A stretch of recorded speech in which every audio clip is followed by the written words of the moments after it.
संपूर्ण जीवन काल में आप कितना भी विचार कर लो, कितने कितने अरमान संसार में लोग सोच कर आते हैं, विचार कर कर आते हैं, पर होता वही है जो राम रची राख, जो भगवान ने लिख दिया। होना हमारे साथ में वही है।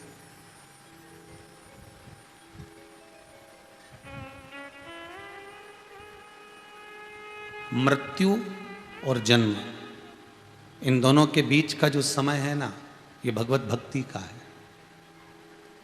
इन दोनों के बीच का जो समय है, इस जन्म और मृत्यु के प्रपंच का जो समय बीच का बना हुआ है, जन्म से लेकर मृत्यु के बीच का जो समय है, वो केवल एक उपासना का, एक भजन का, एक स्मरण का है। और अपनी जिंदगी में ये बात जरूर उतार कर रखना, दुनिया पर भरोसा करोगे तो वो टूटेगा ही। आज नहीं टूटेगा तो कल टूटेगा, कल नहीं टूटेगा तो बाद में टूटेगा। दुनिया वालों पर अगर भरोसा करोगे तो वो टूटना ही है। और यदि मेरे महाकाल राजा पर, मेरे शंभू पर, मेरे शंकर पर, मेरे कुबेर भंडारी पर, मेरे कुबेरेश्वर महादेव पर, मेरे भगवान पर यदि आपका भरोसा, आपका विश्वास पक्का है, तो ये भी मानकर चलना वो कभी टूटने वाला नहीं है। संसार के लोग आपके विश्वास को, आपके भरोसे को तोड़ सकते हैं, पर भगवान कभी भरोसा नहीं तोड़ता। भगवान कभी विश्वास नहीं तोड़ता। भगवान तो और कहता है कि तू जागृतता में इस परमात्मा की शरणागति में रमे रहे। कभी आपने भगवान विष्णु को अपने पूरे परिवार के साथ में बैठा हुआ देखा है क्या? जम के उत्तर दीजिए। जितने लोग आस्था चैनल पर कथा सुन रहे हो, फेसबुक यूट्यूब पर श्रवण कर रहे हो, कभी आपने भगवान ब्रह्मा को उनके परिवार के साथ में देखा है? कभी इंद्र को उनके परिवार के साथ में देखा है? कभी जल देव को, गरुण देव को, वरुण देव को, संपूर्ण परिवार को देख लीजिए, संपूर्ण देवताओं को देख लीजिए। कभी कोई झांकी का दर्शन आपको ऐसा हो रहा हो जिसमें पूरा परिवार उनका साथ में है?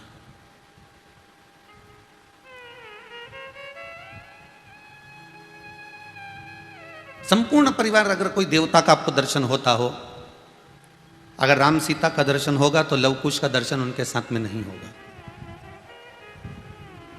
राम जी के लक्ष्मण, भरत, शत्रुघ्न भाइयों का दर्शन हो जाएगा, पर परिवार की बात चल रही है। आप हो, आपकी धर्मपत्नी हो, आपके बच्चे हों, बच्चों की बहुएं हों, और बच्चों के साथ में उनके ड्राइवर भी हों, गण भी हों, ऐसा दर्शन किसी किसी का हो। वैसे तो किसी भी देवता का ऐसा दर्शन नहीं होता कि जैसे भगवान विष्णु का यदि दर्शन करोगे, भगवान नारायण का दर्शन करोगे तो उनके साथ में भले लक्ष्मी जी का दर्शन हो जाएगा, उनके साथ में नारायणी का दर्शन हो जाएगा, पर उनके साथ में उनके बच्चों का दर्शन नहीं होगा, उनके साथ में उनके गणों का दर्शन नहीं होगा, उनके पार्षदों का दर्शन नहीं होगा। आप ब्रह्मा का दर्शन करेंगे, ब्रह्मदेव के साथ में ब्रह्माणी का दर्शन होगा, पर उनके बच्चों का दर्शन नहीं होगा, उनके पार्षदों का दर्शन नहीं होगा। आप इंद्र का दर्शन करेंगे, इंद्राणी के साथ में उनका दर्शन हो जाएगा, पर उनके परिवार का दर्शन नहीं होगा। पर एक केवल देव, अधिदेव, महादेव, 33 कोटि देवता में एक ऐसे हैं जो अपने पूरे परिवार के साथ विराजते हैं। शंकर, पार्वती, गणेश, कार्तिकेय, अशोक सुंदरी, कई बार अपने दर्शन करा होगा, सर्पदेव, भगवान विष्णु, गण, नंदी, भृंगी, श्रृंगी, केवल एक देव अधिदेव महादेव। क्यों भैया? कारण क्या है?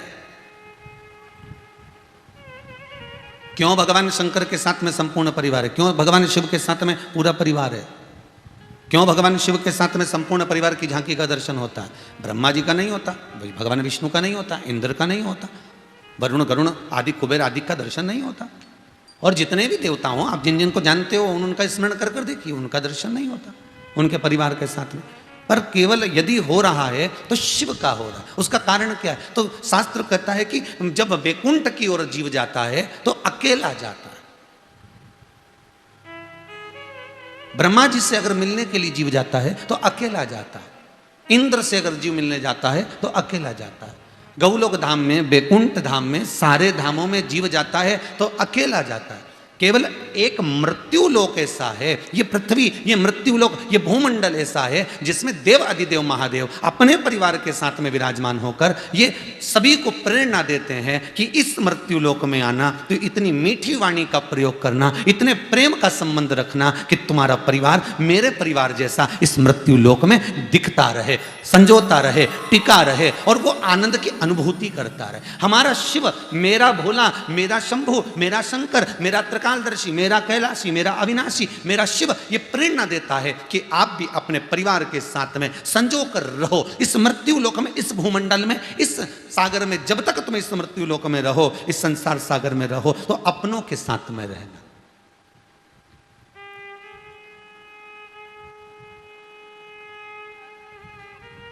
या तो शिव महापुराण की कथा कहती अकेले रहने ही मती, या तो अपनों के साथ में रहिए। और क्या करना है अपनों के साथ में रहकर? स्कंद पुराण में वर्णन किया गया कार्तिक खंड के अंदर कि एक बार भगवान विष्णु ने भगवान शिव के पास में जाकर एक प्रश्न किया। अच्छा, प्रश्न बहुत अच्छे होना तो उत्तर देने में भी आनंद आता है, और अगर प्रश्न कोई ऐसे कर देवे जिसका उत्तर ही बड़ा विचित्र हो तो क्या क्या होते। कई लोग पहले जब पत्र लिखकर लोग भेजते थे तो उसमें पूछते थे, गुरुजी आप सारे उपाय बताएं, हमको एक उपाय बता दो, हमारे बाल बहुत झड़ रहा है। तो ऐसे तो गुरुजी का ही नहीं है, गायब हो गया, क्या गुरुजी क्या करेगा? जिन प्रश्नों की कोई परिभाषा ही नहीं है, जिन प्रश्नों का कोई तात्विक सुख ही नहीं है, जिन प्रश्नों का कोई आनंद ही नहीं है, उन प्रश्नों से महत्व था क्या? प्रश्न वहो, जैसे भगवान विष्णु ने भगवान शिव से प्रश्न किया। स्कंद पुराण, अगर कोई पूछे कि कहां से बोल रहे हैं तो स्कंद हम बताते जाते हैं बीच में कि इस पुराण से हमने ये थोड़ा सा बोला है, जिससे आपको ढूंढने में दिक्कत ना हो, आपके भीतर वो भाव जागृत हो और आप ढूंढ लें। नहीं तो बाद में कहोगे कि हम तो ढूंढ रहे हैं, हमको मिल नहीं रहा है, कहाँ का संवाद है। आप ढूंढो बड़े प्रेम से, हम भी ढूंढ के लाते हैं, तुम भी ढूंढो, हम भी पढ़ते हैं तुम भी पढ़ो, हम भी विद्या अध्ययन करते हैं आप भी करो। स्कंद पुराण से कार्तिक खंड में भगवान विष्णु भगवान शिव से कहते हैं, भोलेनाथ इस मृत्यु लोक में जिसको ब्रह्मदेव ने बनाया है, आपकी आज्ञा से ब्रह्मा जी ने जिस सृष्टि का निर्माण करा है, इस मृत्यु लोक में संसार का कोई मानव सुखी नहीं है, तो आप कैसे सुखी हो? अब ये प्रश्न का उत्तर कितना जानदार, कितना सुंदर उत्तर है, जरा ध्यान दीजिएगा। प्रश्न कितना सुंदर है तो उसका उत्तर कितना सुंदर होगा कि मृत्यु लोक में भगवान विष्णु कह रहे हैं, जब ब्रह्मा जी ने सृष्टि बनाई, आपके कहने पर बनाई, आपने कहा कि सृष्टि बनाओ, ब्रह्मा जी ने सृष्टि का निर्माण करा, अपनी जंघा से करा, मनु शत्रुपा को उत्पन्न करा, उत्तान पात प्रियवत कन्या देवहूति प्रसूति आकुति ये सब प्रकट हुए, हृदय से दक्ष प्रकट हुए, सबका मंगल विवाह भी हुआ, सृष्टि का आगे भी बढ़ा। आपके कहने पर यह सृष्टि का निर्माण हुआ। पूरी सृष्टि में, पूरे संसार में, पूरी भूमंडल पर ऐसा कोई मनुष्य नहीं जिसको दुख नहीं।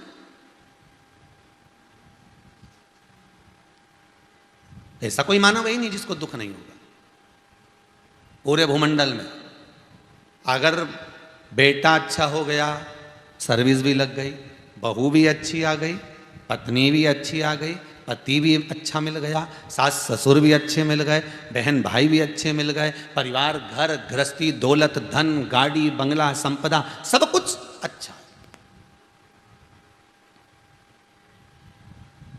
सारा सुख है आपके यहां, तो हो सकता है कि शरीर का कोई कष्ट आ जाए, हो सकता है कि घर में कोई शब्दों का ऐसा तीखापन आ जाए कि आपके हृदय को चुभ जाए। संपूर्ण विश्व में, संपूर्ण सागर में, संपूर्ण भूमंडल में, संपूर्ण संसार में कोई ना कोई, किसी ना किसी व्यक्ति को दुख जरूर है। ऐसा हो ही नहीं सकता कि दुख ना हो।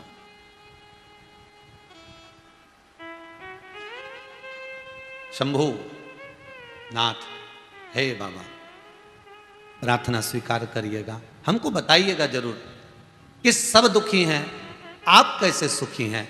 शंकर भगवान कहते हैं, कोई तन दुखी, कोई मन दुखी, कोई धन बिन रहत उदास, और तुलसीदास जी लिखते हैं, तुलसी या संसार में सुखी राम का दास।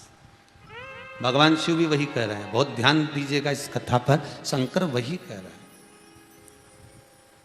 दुख किस चीज का होगा? किसी को तन का दुख होगा, किसी को मन का दुख होगा, किसी को धन का दुख होगा। पर संपूर्ण दुख को मिटाने के लिए भगवान शंकर कहते हैं, एक संपूर्ण दुख को मिटाने के लिए एक साधन है, और वो है परमात्मा का नाम। कलियुग केवल नाम धारा, सुमर सुमर नर उतरहि पारा।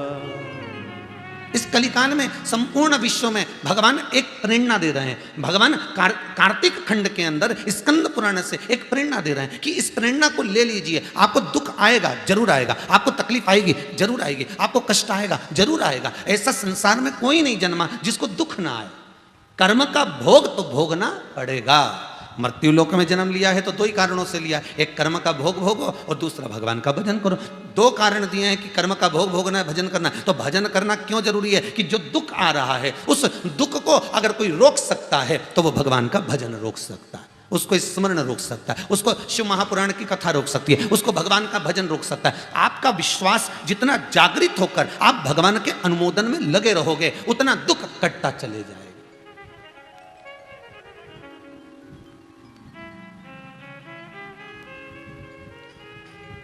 उतना दुख जल्दी जल्दी कटता जाएगा। अब भजन से काटिए उसको।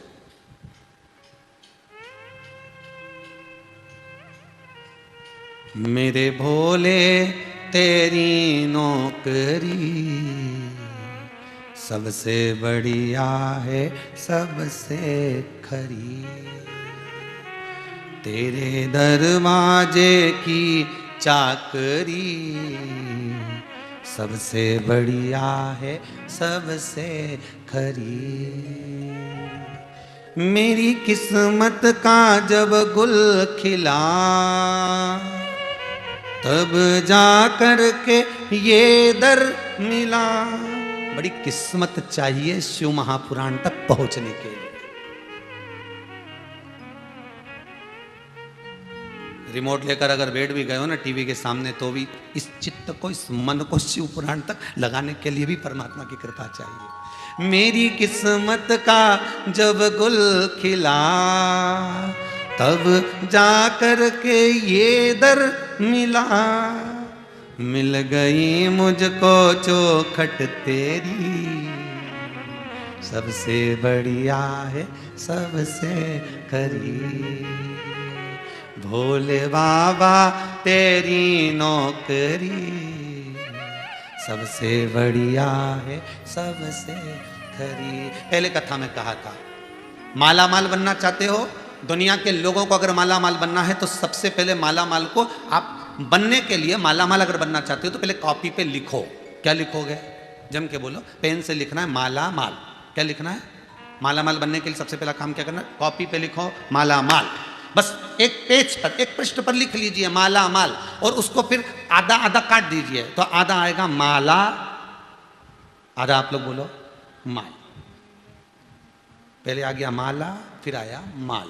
शिव महापुराण की कथा में यही शंकर कह रहे हैं, जिसने माला को पकड़ लिया, राम कृष्ण शिव भजन कीर्तन कर लिया, माला अगर पकड़ ली तो माल तो पीछे से भगवान खुद देकर जाएगा। और जिसने माल को पकड़ा तो ना वो माला का रहा, ना वो माल का। माला माल बनने के लिए सबसे प्रथम तत्व है माला का स्मरण करना।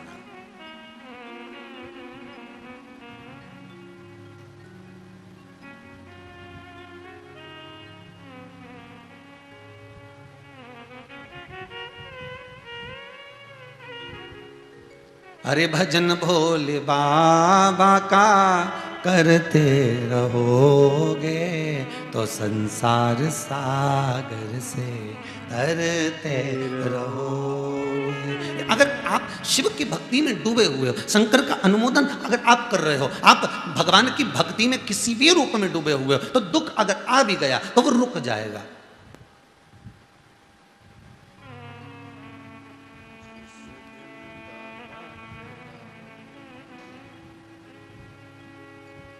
कल किसी ने एक प्रश्न लिखकर भेजा है, आशीष जी ने बताया था व्हाट्सएप पर कि ये प्रश्न बड़ा विचित्र आया है गुरुजी, आप उत्तर देंगे क्या? हमने कहा बताइए बेटा। तो आशीष जी बोले प्रश्न है कि गुरु तलवार होता है कि ढाल होता है? गुरु तलवार होता है कि ढाल होता है? आप उत्तर देंगे? तो सीधी सीधा उत्तर है, यहाँ तो सीधा सीधा है। जब काम ना चलता था तीर और कमानों से, विजय नटवर की होती थी बंसी की तानों से। गुरु को तलवार उठाने की जरूरत नहीं पड़ती, गुरु की तो वाणी ही तलवार का काम कर जाती है। एक विद्वान पत्रकार, एक विद्वान कवि, एक विद्वान पत्रकार, एक विद्वान कवि, एक विद्वान लेखक, एक विद्वान वक्ता, एक विद्वान गुरु, एक विद्वान शिक्षक, इनको तलवार उठाने की जरूरत नहीं है, इनकी कलम ही तलवार है।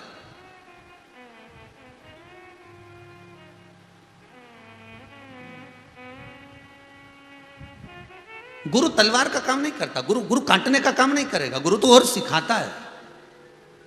गुरु तो सिखाता है कि ये तलवार का काम नहीं है। यहां पर हो आप लोग आए और मन में सोच कर आए हम कुबेरेश्वर धाम जा रहे हैं, हम सीहोर जा रहे हैं, वहां पर जोरदार 2-4 तलवार लेके चलते हैं, तो यहाँ के झगड़ा करने आए? यहाँ झगड़े का काम क्या? यहाँ तो गुरु जो है वो ढाल का काम करता है, पीछे टंगा रहती है, ढाल का टंगी आगे, ढाल का टंगी होती पीछे, तलवार आगे, ढाल पीछे। और गुरु होता ही ऐसा है, हर जगह पर शिष्य को आगे रखता है और गुरु पीछे खड़ा रहता है। श्रीमद् भागवत कथा में एक सुंदर चरित्र है वामन भगवान का। आप लोगों ने श्रीमद् भागवत कथा बहुत सुनी होगी, बहुत सुनी होगी श्रीमद् भागवत कथा।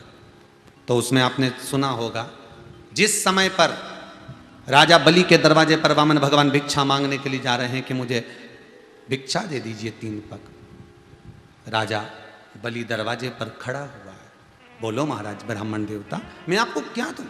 भिक्षा 3 पग, बस 3 पग। 3 पग में तुम सो नहीं सकते, 3 पग में तुम बैठ नहीं सकते, 3 पग में तुम भोजन नहीं कर सकते, 3 पग भूमि में तुम गाय नहीं बांध सकते, 3 पग भूमि का तुम करोगे क्या? तो वामन भगवान कहते हैं मुझे कुछ मतलब नहीं, तुम तो मुझे 3 पग भूमि बस दे दो।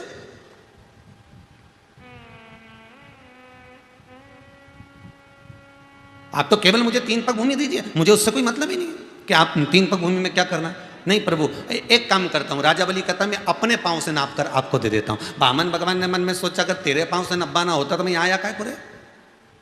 मैं तेरे दरवाजे पर मांगने क्यों आया? अगर तेरे पांव से नब्बाना होता था, मुझे तेरे पांव से नहीं नब्बाना, मुझे तो तू 3 पग भूमि देने का संकल्प कर।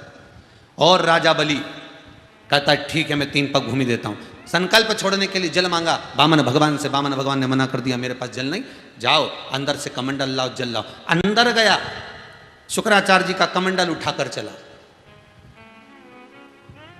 पूरी दुनिया में आपने दर्शन करा होगा कि जब जब गुरु और चेले चलते हैं तो गुरु आगे चलता है, चेला पीछे चलता है।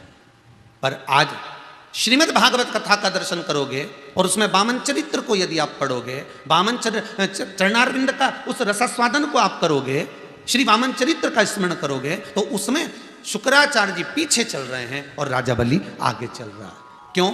क्योंकि दान करते समय, पुण्य करते समय, सत्कर्म करते समय और अपने शिष्य को आगे बढ़ाते समय गुरु चेले को आगे रखता है। इसलिए शुक्राचार्य जी पीछे, राजा बलि आगे।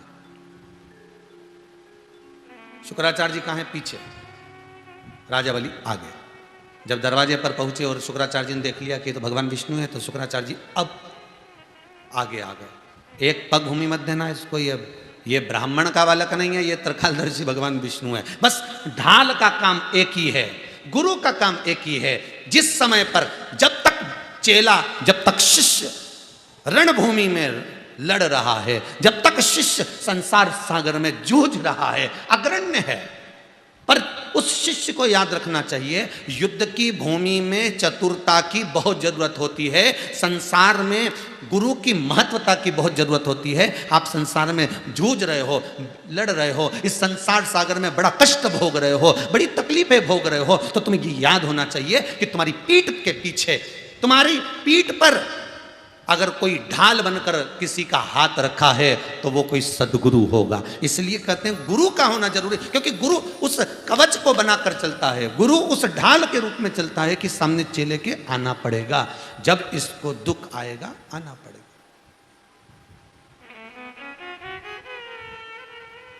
आए ना आए प्रभु कुटुम कबीला, भक्तों के प्रभु आप सहारा, आकर दरस दिखाना पड़ेगा, अंत समय गुरु आना पड़ेगा। अंत समय में परमात्मा सम्मुख,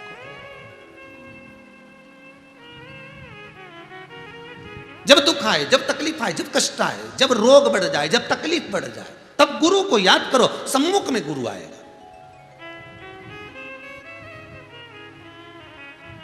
बहुत बहुत ध्यान दीजिएगा। कभी कभी सोचने में आता है द्रौपदी का चरित्र, उसका चीर खिंचा रहा था और उसके गुरुजी सिंहासन पर बैठे थे। किसके? जितने लोग कथा सुन रहे हो बड़े सावधानी से सुनना महाराज, ये बहुत विचित्र, वो तो ये बहुत बहुत साधुवाद है जी गर्ग जी। ये गुरु शिव महापुराण की कथा चल रही है, पूरे विश्व को हिलाकर रखा है गुरु चरित्र ने। भारत की भूमि तो भूमि, विदेशों में भी लोग शिव महापुराण की इस गुरु चरित्र शिव महापुराण को इससे सुन रहे हैं कि क्या वर्णन करें। और ये मोबाइल पर तो ऐसी लाइन लगी, लोगों ने कथा का रस तत्व ऐसे ग्रहण कर रहे हैं, हमको कभी कभी आश्चर्य होता है कि गजब कि 40-40 हजार, 30-30 हजार, 50-50 हजार लोग एक साथ मोबाइल पर शिव महापुराण का इस गुरु चरित्र को श्रवण कर रहे हैं। मैं नमन करता हूं आपकी भक्ति को साहब। जितने मोबाइल पर टीवी पर सुन रहे हैं आपकी भक्ति को नमन करता हूं। विदेशों में जितने सुन रहे हैं, आज वो कनाडा से बच्ची बोल रही थी, गुरुदेव बड़ी कृपा करी, बड़ी दया है, दिन में नहीं सुन पाती, रात को सुनती हूं, पर कथा सुने बगैर मेरा चित्त नहीं लगता। वो कनाडा में कथा सुने, तो हमने पूछा क्यों आई हो यहाँ पर, तो कहा गुरुदेव 10 वर्ष तक संतान नहीं थी, शंकर जी की कथा सुनी, उपाय करा, 10 वर्ष के बाद मेरे यहाँ पुत्र हो गया, उसको धोख लगवाने लगे। तो ये प्रेम है, ये आनंद है, ये चित्तवृत्ति है, ये भाव है। मैं नमन करता हूं आपकी भक्ति को, गुरु भक्ति को, आप जो श्रवण कर रहे हैं उस भक्ति को मैं नमन करता हूं। इतना उत्साह आपके बीच में कि व्हाट्सएप पर आपने लिख लिख के डाला है, गणेश जी के गुरु ये, गणेश जी के गुरु ये, गणेश जी के गुरु ये, गणेश जी के गुरु ये, इतने मैसेज करे, गजब। और कम से कम खुशी इस बात की है कि आप गणेश जी के पीछे तो पड़े, प्रसन्नता तो इस बात की है ना। रामकृष्ण परमहंस जी एक बार वृंदावन में आ गए, मथुरा के रेलवे स्टेशन पे उतर रहे, तो रामकृष्ण परमहंस जी मथुरा के रेलवे स्टेशन पे उतरे तो उल्टे उतरे, पाँव के बल नहीं उतरे थे, सिर के बल उतरे। तो स्वामी विवेकानंद जी ने पूछ लिया, गुरुजी स्टेशन है, आप पाँव के बल उतरो गिर जाओगे, सिर के बल क्यों उतर रहे हो उस मथुरा के रेलवे स्टेशन पर? रामकृष्ण परमहंस जी कहते हैं, जिस ब्रज की रज में मेरे कृष्ण ने, जिस ब्रज की रज में मेरे ठाकुर ने, जिस ब्रज की रज में मेरे नारायण ने अपना चरण रखा था, उस ब्रज की रज में मैं सबसे पहले अपना सिर रखना चाहता हूं, इसलिए सिर के बल उतरे थे, पांव के बल नहीं उतरे थे, मस्तक के बल उतरे थे। पूरे मथुरा के लोग वहां पर रामकृष्ण परमहंस जी को घेर लिए, और रामकृष्ण परमहंस जी को घेर कर सबने एक प्रश्न कर दिया, गुरुदेव हमारे मन के संशय को मिटा दो। गुरु जी ने पूछा, कौन सा संशय है आपका, आपके भीतर का संशय क्या है वो बताइए। तो कहा, हमारे भीतर का संशय एक है कि आधी रात को भगवान बंसी बजाते थे और गोपियां अपना घर छोड़कर आ जाती थीं, सुध भूल कर आ जाती थी। ऐसा बंसी में था क्या कि गोपियां आधी रात को भाग कर आ जाती थी? गोपियां अपना घर छोड़ देती थी, गोपियां अपने बच्चों को छोड़ देती थी, गोपियां अपने पतियों को छोड़ देती थी और भागकर यमुना जी के घाट पर पहुंच जाती थी। आखिर उस बंसी में ऐसा क्या था? हमारा बस इतना सा प्रश्न, उसका उत्तर दे दीजिए।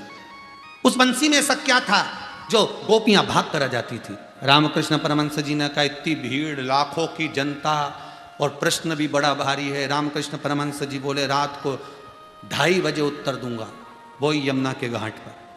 जिसको आना हो आ जाना, सुना दूंगा कि आखिर बंसी में ऐसा क्या था जो गोपियां आधी रात को दौड़कर अपना परिवार छोड़कर आ जाती थी। 2:30 बजे रात को रामकृष्ण परमहंस जी मथुरा में यमुना के घाट पर उत्तर देने वाले थे।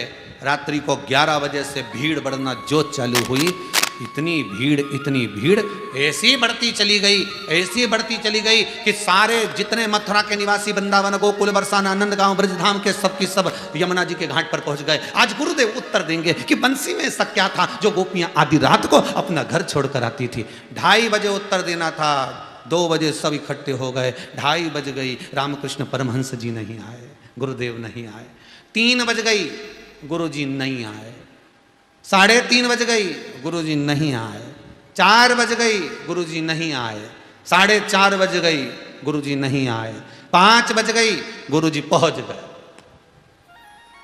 अब गुरुजी पहुंचे, सबने प्रश्न किया, क्या बात है? बस प्रश्न इतना सा है कि भगवान की बंसी में ऐसा क्या था, गोपियां अपना सुध भूल कर चली जाती थी, ऐसा क्या था? आधी रात को गोपियां दौड़ जाती थी, भगवान की बंसी में ऐसा क्या था? रामकृष्ण परमहंस जी बोले, बंसी में क्या था वो तो मुझे नहीं मालूम, परंतु आज भी उनकी बंसी में दम है, इसलिए पूरी रात से तुम सब यहां खड़े हुए हो, पूरी रात से तुम लोग यहां खड़े हो, आज भी उनकी बंसी में दम तो है, इसलिए रात भर से इंतजार कर रहे हो कि उनकी बंसी में क्या था। पर मुझे लगता है उनकी बंसी में केवल प्रेम का एक स्वर था, क्योंकि प्रेम ही जोड़ता है, प्रेम ही एकाग्रित करता है, प्रेम ही वात्सल्यता लाता है, प्रेम ही करुणा लाता है, प्रेम ही नैनों में नीर लाता है, प्रेम ही आनंद और उमंग लाता है, प्रेम ही जगत को जीना सिखा जाता है। उनकी बंसी में प्रेम जरूर था, जो आप सब इकट्ठे होकर यहां आए, एकाग्रित हुए। मैं नमन करता हूं आपकी भक्ति को, आपके विश्वास को कि आप भगवान से जुड़े। तो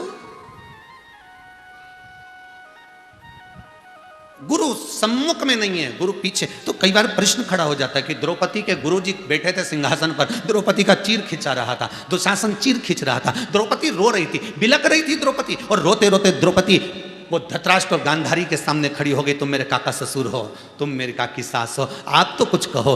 धृतराष्ट्र कहते मेरे नेत्र नहीं है, गांधारी कहती है मेरे नेत्रों पर पट्टी बंधी हुई है, भीष्म पितामह से कहा तो मैंने कहा दुर्योधन के घर का अन्न खाया है। मैं बोल नहीं सकता, मैं बोलूंगा नहीं, मैंने दुर्योधन के घर का अन्न खाया, ठीक है। पांडवों से कहा हम कुछ नहीं बोल सकते, शीश नीचे झुकाकर बैठे हुए। किससे कहे द्रौपदी? सब दूर हाथ जोड़ने के बाद द्रौपदी ने हाथ जोड़े हैं गुरु द्रोणाचार्य के। गुरुवर, आपसे गुरु मंत्र लिया है, मैं शिष्या हूं आपकी, मैंने गुरु मंत्र लिया है। गुरु की आंखों में जल था, छटपटा रहा था गुरु, भीतर से रो रहा था गुरु, नेत्रों से नीर बहा रहा था गुरु, पर गुरु उस सभा में कुछ नहीं कर सकता था, कुछ नहीं कर सकता था। फिर भी गुरु ने कह ही दिया, सुन द्रौपदी तुम मेरे सामने रो रही है। गुरु कहते हैं इस सभा में, अब देखिए गुरु ने कितनी लंबी बात कही वो समझिएगा, इस सभा में जितने बैठे हैं द्रौपदी कोई तेरा साथ नहीं देगा, स्वयं मैं तेरा गुरु भी तेरा साथ नहीं देगा। पर याद कर द्रौपदी, जो मैंने गुरु पूर्णिमा पर तुझे मंत्र दिया था वो मंत्र क्यों भूल गई? वो तेरा साथ देगा, गुरु साथ नहीं देगा। गुरु तुम्हारे साथ बैकुंठ नहीं जाएगा, गुरु तुम्हारे साथ में 7 प्राणों को नहीं त्यागेगा, हर जगह पर गुरु खड़ा नहीं होगा। गुरु भले ना आएगा, पर उस मंत्र को मत भूल जाना जो तुमने गुरु मंत्र लिया है, तुमने गुरु दीक्षा जो ग्रहण करी है, गुरु का स्मरण जो करा है, उस मंत्र को क्यों भूलते हो?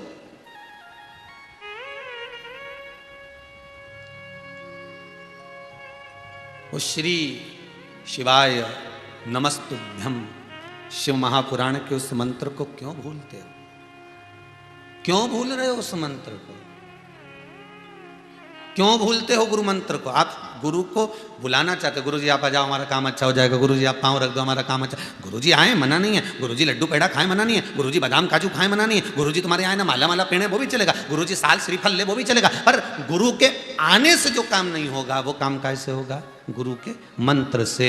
द्रौपदी की बुद्धि में बैठ गया कि मैंने सब कुछ करा, सबके आगे हाथ पैर जोड़े, अब कुछ नहीं करना, अब तो गुरु मंत्र का जाप करना। और जो द्रौपदी ने गुरु मंत्र का जाप करना प्रारंभ करा, ऐसा जाप करा कि परमात्मा हिल गया, ऐसा हिला कि भगवान को आकर तुरंत चीर बढ़ाना पड़ा। अब द्रौपदी को प्रसन्नता हुई तो द्रौपदी किसी को नहीं देखी, सबसे पहले गुरु द्रोणाचार्य को देखी।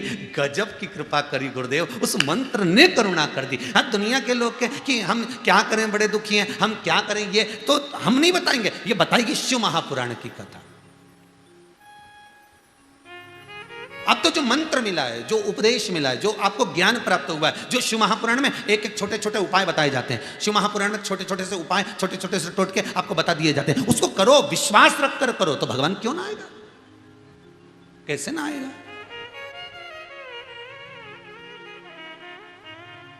अब विश्वास है नहीं, सियोर वाला महाराज ने बोला है तो करके देख लो।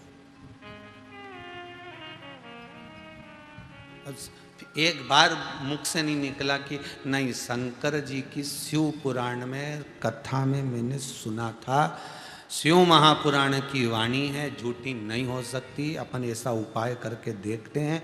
बाबा विश्वनाथ उसका सहारा लिया है तो वो छोड़ेगा तो नहीं, वो कैसे छोड़ सकता है?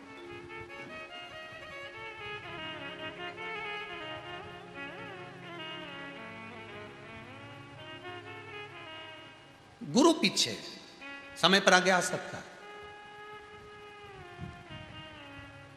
ढाल पीछे है, समय पर आगे आ सकता है, भले पीछे हो।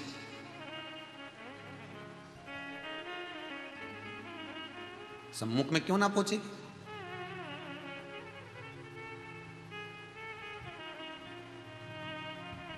भगवान विष्णु कह रहे हैं भगवान शिव से,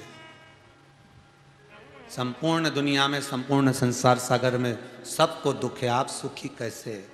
कोई तन दुखी, कोई मन दुखी, कोई धन बिन रहत उदास, तुलसी या संसार में सुखी राम का दास। जो भगवान की भक्ति में जुड़ा हुआ है, शंकर जी कहते हैं वो संसार का सबसे सुखी व्यक्ति है, सबसे सुखी। अच्छा, कई दुनिया के कई लोगों को तो गुरु के पास जाकर मांगना भी नहीं आता। हम तो सीधी सीधी बात कहते हैं, गुरु के पास क्या, लोगों को तो मंदिर में भी मांगना नहीं आता। लोग भगवान विष्णु के मंदिर में, लक्ष्मी जी के मंदिर में, राम जी के मंदिर में, कन्हैया जी के मंदिर में, बिहारी जी के मंदिर में, भगवान के मंदिर में जाते ऐसी कहते हैं भगवान लक्ष्मी दे दो। भगवान को कितना बुरा लगता होगा, हमारी पत्नी हम काय को दें? मांगने का भी तो तरीका होता है। आप जाके किसी आप तो एक काम करो, ये जो तुम भगवान विष्णु से कह रहे हो ना, भगवान के मंदिर में जाके, राम मंदिर में जाके, कृष्ण मंदिर में जाके, भगवान के मंदिर में जाके तुम कहते भगवान बड़ा दुखी हूं, लक्ष्मी दे दो, तो ये बात तुम अपने पड़ोसी की जाके एक बार तो बोल के लीलाबाई दे दो, एक बार बोल के तो देख। नहीं, एक बार बोल के देख, भगवान के मंदिर में डायरेक्ट जाकर कर भगवान लक्ष्मी दे दो। भगवान को भी तो मन में आए कि बताओ, मेरा भगत मेरे दरवाजे पर आकर मेरी धर्म पत्नी को मांग रहा है। हाँ, अगर तू प्रेम से कहता, मांगने का भी तरीका होता है, हे नारायण, हे मेरे राम, हे मेरे कृष्ण, हे मेरे बिहारी जी, हे मेरे ठाकुर जी, हे मेरे भगवान, ऐसी कृपा कर दो, मेरी माता लक्ष्मी मेरे घर से रुष्ट होकर चली गई है, 2 साल से बड़ा दुखी हूँ, मेरी माँ मेरे घर का रास्ता भूल गई है, आप मेरे पिता हो, लक्ष्मी मेरी माँ है, पिताजी मेरी माता को लेकर आप मेरे घर चलिए, मैं बड़ा दुखी हूँ।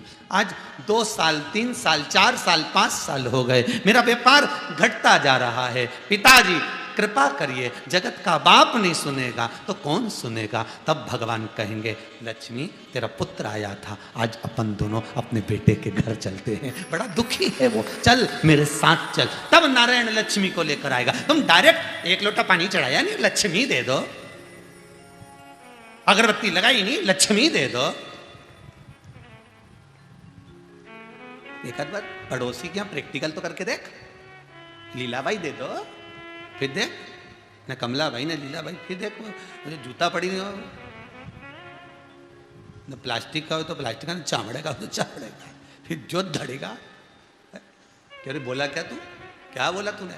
है मांगने का भी एक तरीका होता है कि क्या कैसे मांगा जाए। एक चेला एक गुरुजी के यहाँ बहुत सुंदर गीत गाता था, गुरुजी को प्रसन्न करने के लिए खूब सुंदर सुंदर आलाप लगाता, बहुत सुंदर सुंदर स्वर लगाता, ऐसे सुंदर सुंदर गीत गाता, गुरुजी बड़े प्रसन्न होते। बहुत बढ़िया, क्या जोरदार आवाज है, भगवान की कृपा है, बहुत गजब करा है सब, क्या आवाज दी है भगवान ने, बड़ी करुणा करी सब, बहुत कृपा करी। चेले के मन में एक दिन आया, मैं इतना अच्छा अच्छा गाता हूँ, गुरुजी को सुनाता हूँ। गुरुजी के पास में एक घोड़ी बड़ी सुंदर है, जिस घोड़ी पे गुरुजी दिन भर घूमते हैं, खूब सुंदर घोड़ी है, कितना सुंदर घोड़ी है, उस पे गुरुजी सफेद कलर की घोड़ी उस पे घुमा करते हैं, ये घोड़ी मुझे मिल जाए तो मेरी जिंदगी सवर जाए। और एक दिन वो फिर गाने के लिए बैठा और गुरुजी इतने प्रसन्न हुए कि आज गुरुजी के मुख से निकल गया, मांग तुझे क्या चाहिए, और इसने डायरेक्ट कह दिया, गुरुदेव वो घोड़ी दे दीजिए, वो घोड़ी दे दीजिए। इतनी प्रसन्नता उसके लिए, बस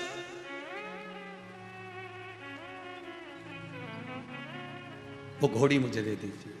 ठीक है, ले जा। गुरुजी ने अपने चेले से कहा, इसको वो सफेद घोड़ी लाकर दे दे। चेले ने कहा, गुरुजी आपने इतनी जल्दी अपना वो घोड़ी दे दी जिससे तुम इतना स्नेह करते थे, जिस पर बैठकर घुमा करते थे। गुरुजी बोले, इसकी गायकी देखकर, इसका भजन सुनकर, इसकी सेवा देखकर मैंने मन में सोच लिया था, अपनी गद्दी, अपनी गादी मैं इसको दूंगा, इसलिए मैंने इसको मौका दिया था, मांग तुझे क्या चाहिए। पर इसकी बुद्धि में तो घोड़ी भरी थी, इसकी बुद्धि में तो घोड़ी भरी। गुरु होता ही ऐसा, इसको गद्दी दे रहा था, मालूम क्या था कि गधी ले गया गद्दी की जगह। ये बुद्धि में अगर घोड़ी भरी है तो फिर गुरु के भी दे कि मांग तुझे क्या चाहिए तो नहीं मांगेगा, मेरे को तो वही भाई है, उसको जब तक देखूं नहीं तब तक चैन आए नहीं मारे। गुरु जी कह रहे रहने दे, तेरे लायक नहीं है, नहीं मारे तो वही। ठीक है, जहां राष्ट्रीय गद्दी मिल रही थी, राज सिंहासन मिल रहा था, मान सम्मान मिल रहा था, सत्कार मिलने की तैयारी थी, पर घोड़ी के चक्कर में सब कुछ निपटा गया।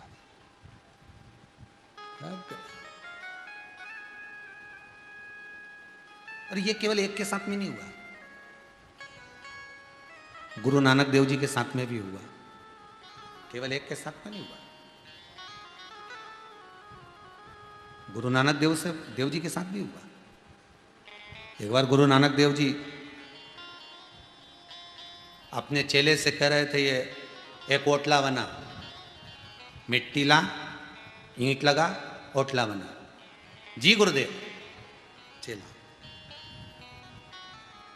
जी गुरुदेव। गुरु नानक देव जी का चेला लोहाना बड़ा बड़ा भैया। गुरु जी ने कहा ओटला बना। जी गुरुदेव, बना दिया। गुरु जी से बोलने गया, गुरु जी वो ओटला बन गया। गुरु जी बोले तोड़ दे। लोहाना ने तोड़ दिया। ये आके बोला गुरु जी आकर देख लो, तोड़ दिया। गुरु जी बोले वापिस बना दे। गुरु नानक देव जी ने कहा वापिस बना, उसने वापिस बना दिया। फिर आकर बोला गुरुदेव ओटला बन गया। गुरु जी बोले तोड़ दे। लोहाना ने फिर वापिस तोड़ दिया। गुरु नानक देव जी के पास जाकर गुरुदेव मैंने पूरा तोड़ दिया, अब आ गया। गुरु जी बोले वापिस बना दे। अब इतना बड़ा ओटला बेचारा सुबह से बनाए और सुबह से तोड़े। इतने में गुरु नानक देव जी के पुत्र श्रीचंद जी, क्या नाम था? नानक देव जी के बड़े पुत्र का नाम था श्रीचंद। श्रीचंद जी आए और गुरु नानक देव जी के पुत्र श्रीचंद जी ने आकर उस लोहाना से कहा क्या कर रहा है, बार बार तोड़ रहा है, बार बार जोड़ रहा है, बार बार तोड़ रहा है, बार बार जोड़ रहा है। उसको क्रोध आ गया श्रीचंद को, तुझे किसने किया ऐसा? कि मेरे गुरु जी ने कहा, गुरु नानक देव जी ने कहा। श्रीचंद ने मन में सोचा बताओ पिताजी भी कहाँ इसको बेचारे को परेशान, तो तू क्यों बना रहा है? पिताजी से मना कर दे कि मैंने एक बार बना दिया, अब तोड़ने का बोल रहा है, फिर बनाना, फिर तोड़ने का बोल रहा है, तू क्यों बना रहा है? गुरु नानक देव जी के पुत्र श्रीचंद कहते हैं कि तू एक बार जाकर मना क्यों नहीं कर देता गुरुदेव से कि मैं अब नहीं बनाऊंगा। लोहाना कहता है गुरु के सामने बोलने की सामर्थ्यता भी तो हो कि मैं मना कर सकूं। गुरु के शब्दों को मैं नहीं काट सकता। वो 50 बार बोलेंगे मैं 50 बार बनाऊंगा, वो 50 बार कहेंगे मैं 50 बार करूंगा। जैसा गुरु कहेंगे मेरे को करना है, ठीक है। अब गुरु जी को लगा, गुरुदेव नानक जी महाराज को लगा कि ठीक है।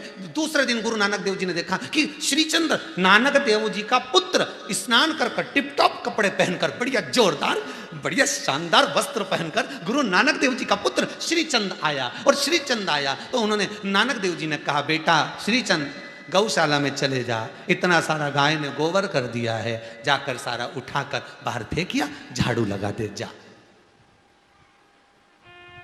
जा। तो श्री चंद ने पिताजी से कहा, पिताजी अब भी तो नहाया, अब भी हाल कपड़े बदले, अब भी कपड़े बदले, अब भी नहाया हूं, थोड़ी देर से कर दूं तो ठीक है।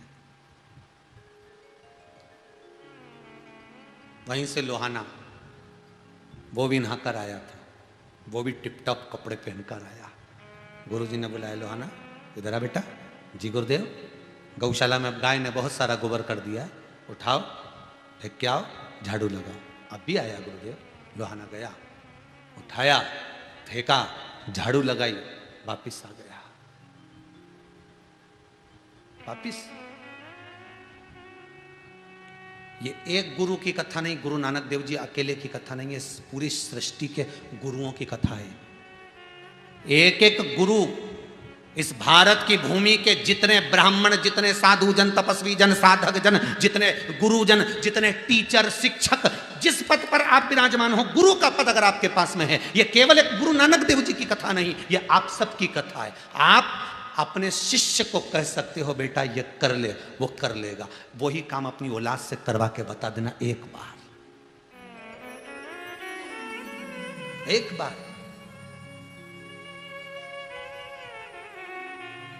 गुरु और शिष्य का संबंध क्या है? शिव महापुराण की कथा बता रही कि गुरु और शिष्य का संबंध कैसा है, वो बताया जा रहा है। एक बार जितने शिक्षक हैं, जितने गुरु हैं, जितने साधक हैं, जितने उपासक हैं, जितने साधु जन, तपस्वी जन, जितने ऊंचे ऊंचे पदवे पर जितने गुरुजन बैठे हैं, एक काम आप अपनी औलाद को बताओ और एक काम आप अपने शिष्य को बताओ। वो शिष्य को, जो वो शिष्य तुमसे अधिक स्नेह करता हो, औलाद भी तुम्हारी स्नेह, क्योंकि तुम्हारे रक्त से बनी हुई है।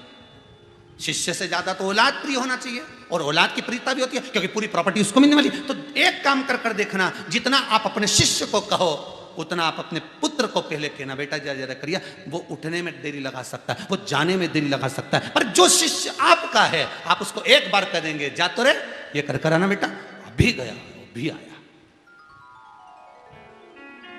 थोड़ा संबोधन बुरा लगेगा व्यासपीठ का, आपको थोड़ा लगेगा सियोर वाला महाराज बहुत कड़क कड़क बोले, तो उसमें कोई दिक्कत वाली बात नहीं है। सरसों का तेल सान के डाल लेना कानों में, उसमें कोई दिक्कत वाली बात नहीं है। पर सुनना, कथा थोड़ी सी लगेगी। एक टीचर, अगर माँ भी अगर शिक्षिका है, माँ भी अगर टीचर है, माँ भी अगर गुरु है, पिता भी अगर गुरु है, अगर वो किसी पदवे पर बैठा है, किसी औहदे पर बैठा है, गुरु की गादी पर बैठा है, एक काम अपने पुत्र को बताना, पहले उसको बताना, अपने पुत्र को जो तुम्हारे खून से बना है, तुम्हारे रक्त से बना है, तुम्हारी धड़कनों से, तुम्हारे हृदय चित्त से बना है, जो तुम्हारे द्वारा निर्मित हुआ। एक काम अपने पुत्र को बताना, वो आनाकानी कर जाएगा, वो टाला मटोली कर जाएगा, वो करने में देरी कर जाएगा। और एक काम अपने शिष्य को बताना, शिष्य दौड़ कर चला जाएगा, कर कर आ जाएगा। बस गुरु और शिष्य का यही संबंध सबसे पहला है, सबसे पहला संबंध यही है।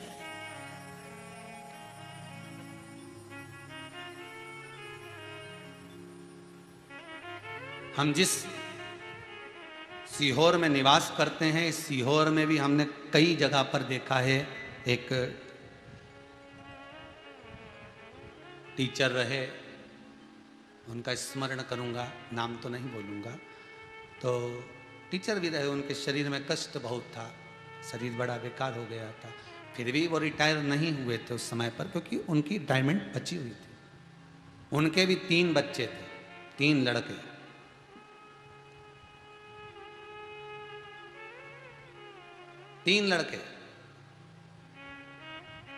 पूरे स्कूल लाइन में हमने देखा, वो जो शिक्षक थे, जो टीचर थे, उनको स्टूडेंट अपनी गाड़ी पर बिठाकर स्कूल लेकर आते थे। स्कूल से दूसरा स्टूडेंट उनको छोड़कर घर आ जाता था। पर पूरी स्कूल लाइफ में हमने देखा, उनके 3 बेटे में से एक बेटा कभी उनको स्कूल छोड़ने नहीं आया, कभी नहीं आया। शिक्षक को एक शिष्य ले जाता है, एक शिष्य छोड़ भी जाता है। गुरु की जो पदवी है, गुरु जी की जो अवधि पदवी जो है, जो पद है गुरु का, उसको टाला नहीं जा सकता। पीछे खड़ा होता है गुरु, सामने नहीं आएगा। गुरु मंत्र अगर आपने ले भी लिया ना, तो एक बात याद रखना, मृत्यु के समय पर गुरु कभी नहीं आएगा। क्यों आएगा? तुम के देख लेना गुरु जी से, गुरु जी हम तुमसे गुरु मंत्र ले रहे हैं, हम जब मरेंगे तो तुमको भी मरना पड़ेगा। गुरु जी बोले रहने दे दीदी, तू तो अकेली मंत्र रहने दे, तेरा हम काय को मरे तेरे साथ में? तुम मरोगे तो क्या गुरु तुम्हारे साथ मरेगा? तुम प्राण छोड़ोगे तो क्या तुम्हारे साथ गुरु प्राण छोड़ेगा? चाहे गुरु जी को कितनी भी माला पहना लो, चाहे गुरु जी को कितना भी श्रीफल दे लो, चाहे साल उड़ा लो, चाहे ड्राई फ्रूट्स का डब्बा दे दो, चाहे मिठाई दे दो, चाहे लड्डू दे दो, चाहे पेड़ा दे दो, तुम कितना भी धन लुटा दो गुरु जी के ऊपर, तुम मरोगे तो क्या गुरु जी तुम्हारे साथ मरेगा? नहीं, गुरु तुम्हारे साथ प्राण नहीं छोड़ेगा। पर गुरु एक बात जरूर कहेगा, मैं भले ना हूं, पर मैंने जो मंत्र दिया था वो तेरे साथ जाएगा। कहा? तो कहा जिस समय पर प्राण छूटे, सारा कुटुंब तेरे आसपास में खड़ा हो, उस समय पर तू किसी को मत पुकारना। याद करिए गज और ग्रह की कथा। हाथी का पांव मगर ने पकड़ रखा था। हाथी को गुरु मंत्र नहीं मिला था, किसी ने मंत्र नहीं दिया था हाथी को कि तू भगवान का नाम लेना, किसी ने नहीं कहा।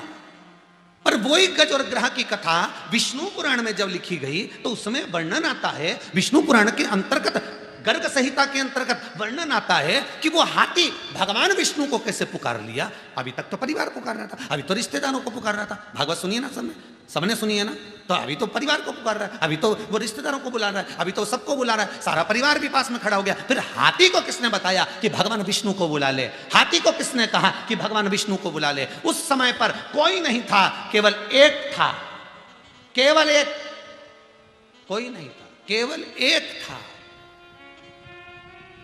जो हाथी के कानों में शब्द कह रहा था। कौन? याद करिए, भगवान विष्णु के कानों में शब्द पहुंच गया था कि हाथी मुझे बुला रहा है, पर भगवान नहीं जा रहे थे। लक्ष्मी जी ने कहा जाते क्यों नहीं, तुम्हारे को बुला रहे हो भगवान? लक्ष्मी जी बोली आप जाइए, आपको इतना पुकार रहा है, उसका पांव पकड़ रखा है, तुम जाते क्यों नहीं? तो भगवान बोले गरुण नहीं आया, गरुण का इंतजार कर रहा हूं मैं गरुण आए तो जाऊं ना। अब ड्राइवर ही नहीं है तो गाड़ी कौन चलाएगा, लेके कौन जाएगा? तो गरुण कहां गया? लक्ष्मी जी ने बार बार आवाज लगाई, जल देव वरुण देव आओ, गरुण को ढूंढ कर लाओ, पर गरुण नहीं दिख रहा था। गरुण गया कहां था? जो भगवान विष्णु का दरवाजा छोड़कर कहां पहुंच गया था? तो गर्ग संहिता कहती है, विष्णु पुराण कहती है, उस हाथी को अंत समय में गुरु मंत्र देने वाला वो गरुण खड़ा था। नारायण को पुकार ले, अभी भी कुछ नहीं गया। और उस गरुण के कहने पर हाथी ने जब चिंगाड़ा नारायण का नाम, सारा परिवार खड़ा की खड़ा रह गया। और मेरा भगवान इंतजार कर रहा, गरुण आ, गरुण आ। और जैसे ही गरुण आया, भगवान क्या बात है, भगवान के जल्दी चल, एक हाथी का पांव मगर ने पकड़ रखा है। और गुरु मंत्र देने के बाद नहीं सोचता कि क्या करना, अब तो ये मंत्र निपटाएगा कि करना क्या। गुरु जी ने नहीं कहा कि तुम चलो, गुरु जी ने नहीं कहा कि भगवान तुम्हें जाना पड़ेगा, गुरु जी तो बस बतो, गरुण ने नहीं किया कि तुम चलो, बस नारायण ने कहा चल जल्दी। और नारायण ने को बिठाया, गरुण परीक्षा लेने लगा भगवान विष्णु की। गरुण भगवान विष्णु की परीक्षा ले रहा है, बड़ा धीमा धीमा जा रहा है। बताओ, हॉस्पिटल में व्यक्ति वेंटिलेटर पे पड़ा और तू इतनी धीरे धीरे गाड़ी चला रहा है। अरे जम के तो ड्राइव कर, ट्रैफिक बहुत है। तो पहले तो तू इतने ट्रैफिक में इतनी तेज गाड़ी चलाता था, और अब कह रहा ट्रैफिक बहुत तेज है। प्रभु थक गया, तो गया कहाँ था ऐसे थक गया? फालतू की बात मत कर, जल्दी चल। हाथी का पांव मगर पकड़ के रखा। गरुण जी ने पूछा कहाँ हाथी? गरुण जी जैसे पूछे, भगवान विष्णु बोले तेरे को क्या करना हाथी से, तू तो जल्दी जल्दी चल, बस बात मत कर, जल्दी चल। अब गरुण चले चले और धीमा हो गया। भगवान के ये तो बेचारा हाथी के मार के छोड़ेगा। भगवान के भाग गरुण। गरुण सोचे परीक्षा तो ले लेने दो, नाथ अभी बाकी है, गुरु मंत्र दे के आया हूं, अब दर्शन बाकी है। गरुण उड़े ही नहीं, वो तो चले धीमा धीमा धीमा। भगवान ने देखा ये मानेगा नहीं, और भगवान चढ़ गए गरुण के ऊपर, दोनों पांव रखे मेरे नारायण ने। और जो गुरु मंत्र का जाप जैसे ही हाथी ने करा, भगवान गरुण छोड़कर चले गए, गरुण को बिसरा दिया, अब तू उड़ता रहे। और भगवान भागे, सीधे हाथी के पास पहुंचे, सुदर्शन उठाया, मगर का शीश काट दिया। गरुण ऊपर से देखकर पुष्प बरसा रहा, गजब की कृपा कृपा करी, मंत्र ने काम कर दिया जो मैं नहीं कर पाता। गुरु जो काम नहीं कर पाता वो मंत्र कर कर निकल जाता है। ये गुरु मंत्र है, ये गुरु मंत्र है। ऐसी रंगो गुरुदेव चुनर मेरी, ऐसी रंगो गुरुदेव। राम लक्ष्मण भरत शत्रुघ्न हनुमत मेरी चूनर में। सरयू जैसी लहरा पड़े ऐसी रंगो रे गुरुदेव चुनर मेरी, ऐसी रंगो गुरुदेव। संसार में हाथी को भी गुरु मंत्र मिल गया, वो भी अंत में सवर गया, अंत समाधि।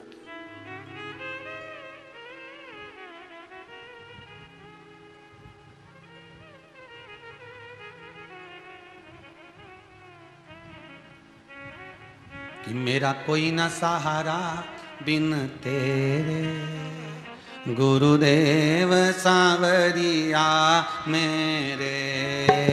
मेरा कोई ना सहारा बिन तेरे, गुरुदेव सांवरिया मेरे। मेरा कोई ना सहारा बिन तेरे, गुरुदेव सांवरिया मेरे। मेरा कोई ना सहारा बिन तेरे, गुरुदेव सांवरिया मेरे। मेरा कोई ना सहारा बिन तेरे, गुरुदेव सांवरिया मेरे। मेरा कोई ना सहारा बिन तेरे, गुरुदेव सांवरिया मेरे। गुरुदेव सांवरिया मेरे, गुरुदेव सांवरिया मेरे। ओ गुरुदेव सांवरिया मेरे, गुरुदेव सांवरिया मेरे। ओ मेरा कोई ना सहारा बिन तेरे, गुरुदेव सांवरिया मेरे। मेरा कोई ना सहारा बिन तेरे, गुरुदेव सांवरिया मेरे।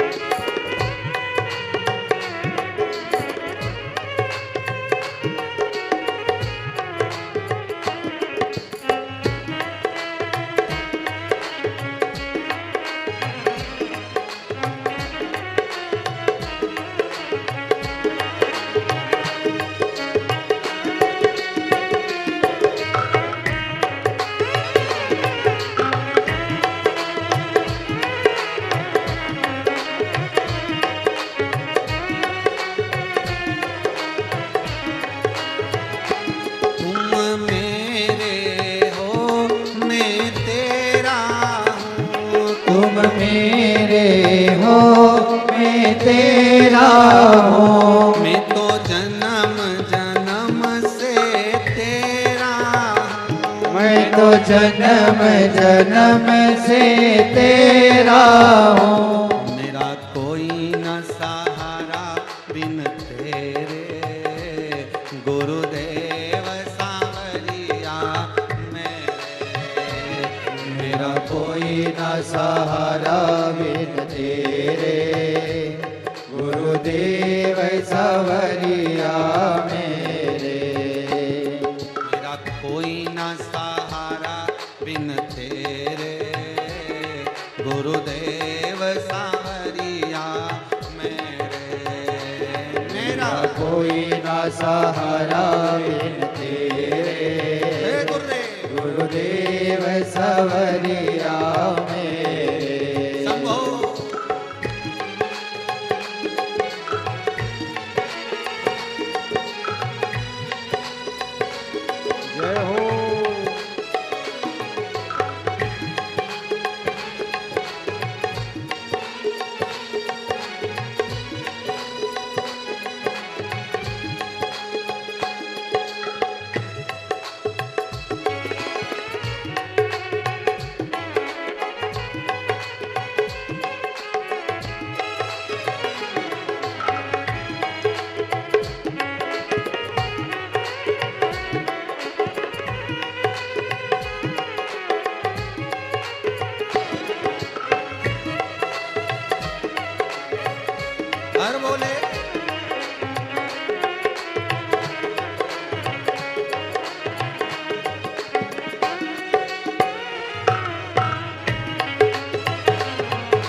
से बिछड़े युग बीत गए। मेरे मालिक मुझे से क्यों रूठ गए। मेरे मालिक मुझे से क्यों रूठ गए। मैं तो आन पड़ी हूँ दर तेरे। मैं तो आन पड़ी हूँ दर तेरे। गुरुदेव सांवरिया मेरे। मैं तो आन पड़ी हूँ दर तेरे। गुरुदेव सांवरिया मेरे।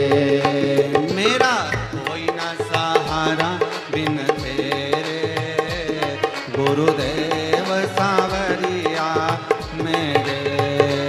मेरा कोई ना सहारा बिन तेरे। गुरुदेव सांवरिया मेरे। गुरुदेव सांवरिया मेरे। गुरुदेव सांवरिया मेरे। गुरुदेव सांवरिया मेरे। गुरुदेव सांवरिया मेरे। चित्त वृत्ति में गुरु का संबोधन पीछे वाले हो, पर समय पर मंत्र आगे होना चाहिए। मंत्र अग्रण्य हो। गुरु नानक देव जी महाराज अपने पुत्र श्री चंद्र को बोले, जाइए जाकर गोबर उठाओ। नहीं उठाए गए, थोड़ी देर से चले जाऊंगा। पर उसी समय पर लोहाना गया, उठाया, वापिस ना लिया, स्नान कर लिया, कपड़े बदल लिए, फिर आ गया। गुरुदेव, गुरु जी बोले, ए लोहाना, आज मैं तेरा नाम बदलना चाहता हूं। गुरुदेव, मेरा नाम? हाँ। क्यों? लोहाना, आज से मैं तुझे अंगद देव कहूंगा। गुरु नानक देव जी का सबसे प्रिय शिष्य था अंगद देव। लोहाना का नाम अंगद देव कर दिया। अंगद देव। गुरु नानक देव जी महाराज अपने पुत्र को कोई गादी नहीं दी। गुरु नानक देव जी महाराज ने अपने उस अंगद देव को गादी दे दी, पुत्र को नहीं दी। कई लोगों ने कहा ये आप गलत कर रहे हो, पुत्र को देना चाहिए। तो क्या पुत्र उस हिसाब से भी तो रहे। माता पिता तो अपने बेटे को जिस दिन बेटे की शादी करे ना, उस दिन पूरी चाबी दे दे, पर लक्षण तो दिखे, पहले समझ में तो आए कि सही साठ है कि नहीं है। नहीं तो मालूम पड़े दे दे। अपने को देना तो आज नहीं तो कल देना। बोलो सही है कि गलत है। जितने टीवी पर कथा सुन रहे हो, आज चाबी नहीं दोगे, बाद में दोगे, बाद में नहीं दोगे तो मरने के बाद दोगे। देना तो पड़ेगी। कौन सा तुम बांध के ले जाने वाले।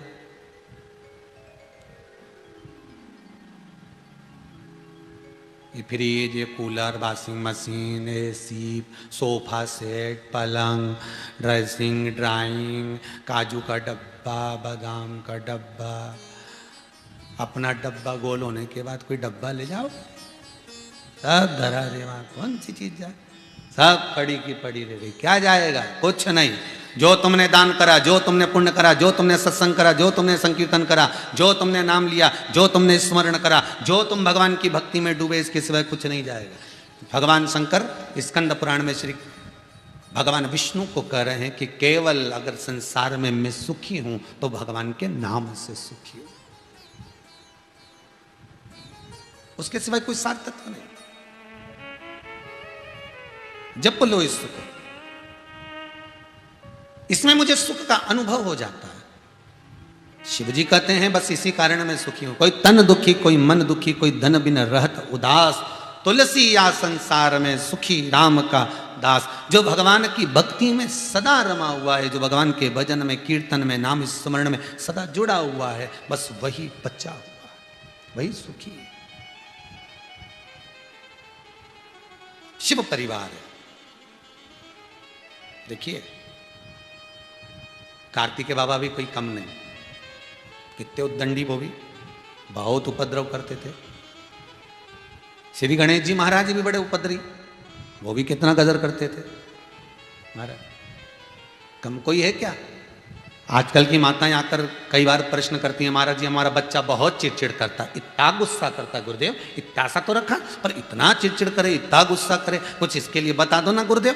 तो गुरुजी क्या बताएं, यहाँ तो शास्त्र में लिखा हुआ है कि जब जिस समय पर माता पार्वती ने एक बार भगवान शंकर के गण नंदी जी को बुलाया, ए नंदी इधर आओ। नंदी बोले हाँ माता जी, बोलिए क्या आज्ञा है। नंदी जरा जाकर हमारे लिए थोड़ा सा काम कर कराओगे क्या। नंदी बोले माँ जाने को तो चले जाता, पर अभी पिताजी का थोड़ा सा भगवान का थोड़ी सेवा रह गई है, वो और कर दूं फिर मैं चले जाऊंगा। क्योंकि नंदी शिव का गुरु, वो भगवान शंकर की आज्ञा बिना कहीं नहीं जा सकता। शिव जैसी आज्ञा करेंगे वैसी ही वो मानेगा। नहीं अभी जाता हूं, थोड़ी देर में बस सेवा करा, अभी जाता हूं। इतने में माता इंतजार करती रही, नंदी आएगा नंदी आएगा, और नंदी आया ही नहीं। एक बात अपनी जिंदगी में हमेशा याद रखना, विष दे दो पर विश्वासघात मत करो। बोल दिया आएगा आएगा आएगा, पता कब आएगा। एक बार अगर नंदी कह देते, एक बार अगर नंदीश्वर बोल देते, एक बार नंदी के मुख से निकल जाता संबोधन कि मां अभी नहीं आ सकूंगा, तो वो संबोधन भी श्रेष्ठ था, वो संबोधन भी श्रेष्ठ है।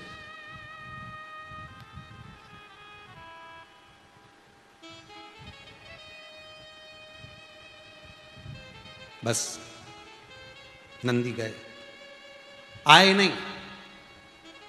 माता को क्रोध आ गया और माता उसी समय पर अपनी सखियों से बोली कि मेरे तन पर उपटन लगाओ। तन पर उपटन लगाया।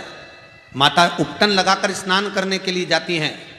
तन के उपटन को मां जगज्जननी जगदम्बा ने निकालकर एक पुतला तैयार करा। सखी ने कहा कितना सुंदर पुतला लग रहा है, पर इसमें अगर प्राण आ जाए तो इसमें क्या देरी है। और माता ने हाथ में जल लिया, जल लेकर उस पुतले में प्राण दिए। प्राण आते से ही वो बालक प्रकट हो गया, उसका नाम विनायक हो गया। क्या नाम पड़ा? विनायक। पहरेदारी के लिए लगा दिया, किसी को अंदर मत आने देना। सबसे पहले नंदी पहुंचा। नंदी ने जाकर उस बालक को देखा, कौन है रे तू? बालक कहता है मैं अपनी माता का पुत्र हूं, मेरा नाम विनायक है। अच्छा, यहां क्या कर रहा है? मेरी माता अंदर स्नान कर रही है, मैं अंदर किसी को नहीं जाने दूंगा। नंदी ने कहा मुझे माता ने बुलाया था, मुझे माता ने बुलाया था, मुझे जाने दे। इतने में विनायक बाहर खड़े होकर आवाज लगाए, माता नंदी आए हैं कोई। और नंदी आकर करें कि माता आपने बुलाया था। इतने में माता का क्रोध और बढ़ गया कि गजब नंदी, कब बुलाया था और तू कब आ रहा है? कब बुलाया और तू कब आ रहा है? गजब नंदी, गजब। माता ने कह दिया विनायक, कह दे माता स्नान कर रही है, मिल नहीं सकती। बोलो बोलो जाकर। ठीक है मां। और तुरंत विनायक ने जाकर कह दिया, नंदीश्वर मां नहीं मिलना चाहती आपसे, हो आप जाइए, यहां से जा सकते हो। नंदी अंदर जाने लगा, मुझे माता से बात करना है, तुम उत्तर क्यों दे रहे हो? अच्छा, ये जो बीच में होते हैं ना, इनकी बड़ी आफत हो जाती है। बेटा और बहू का झगड़ा हो रहा हो और बीच में सास बोल देना। अब बेचारी किसके पक्ष में बोले? बहू के पक्ष में बोले तो बेटा को बुरे लग जाए, और बेटे के पक्ष में बोले तो बहू को लग जाए। बताओ, इनका तो बेटा है तो पक्ष तो लेगी सर। अब बेचारी सास भी सोचे पक्ष किसका लूं। तो जिस समय बेटा बहू का झगड़ा हो, घर के बुजुर्गों को चाहिए इनको एक कमरे में छोड़ दो, तुम अच्छे से झगड़ लो,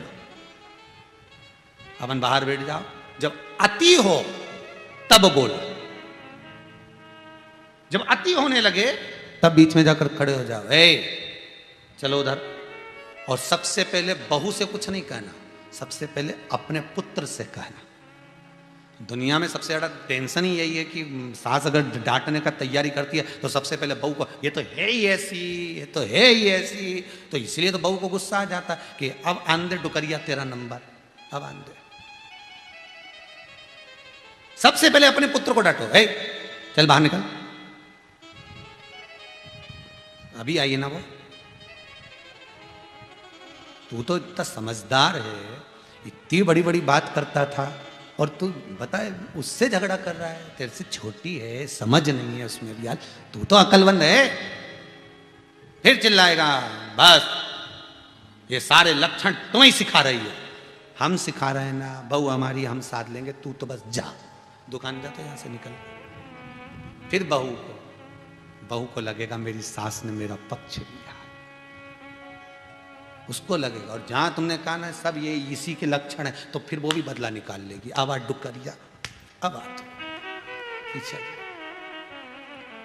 थोड़ा सा अपने पुत्र को डांटिए। तुम मां हो, पुत्र का पक्ष ले सकती हो। तुम मां पुत्र को डांट सकती हो, पर मां पुत्र को नहीं डांटती, मां पुत्र का पक्ष लेती है। इसलिए ससुर को बहू की ओर गिरना पड़ता कि बेटा तू चिंता मत करो। तो कई बार फिर सास को गुस्सा आ जाता है, तुम बिगाड़ रहे हो बहू को, नहीं तो मैं तो छठी का दूध याद दिला दूं। इतने में ससुर बोले, हाँ दिख रही है, शांति रख ले। फिर वो ससुर, भाई जब कोई पक्ष नहीं लेगा तो ससुर तो पक्ष लेगा ना, कोई तो पक्ष लेगा। अब कहा नंदीश्वर बोल रहे हैं हमें माता से मिलना, मां नहीं मिलना चाहती, नहीं।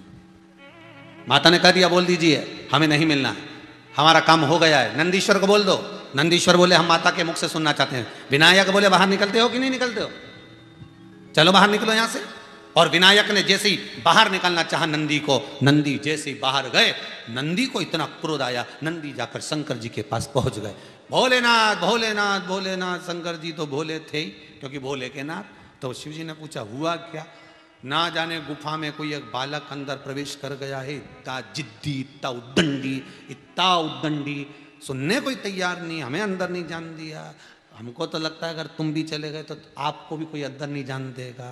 बस इतने में तो आग बबूला, शंकर भगवान पहुंच गए।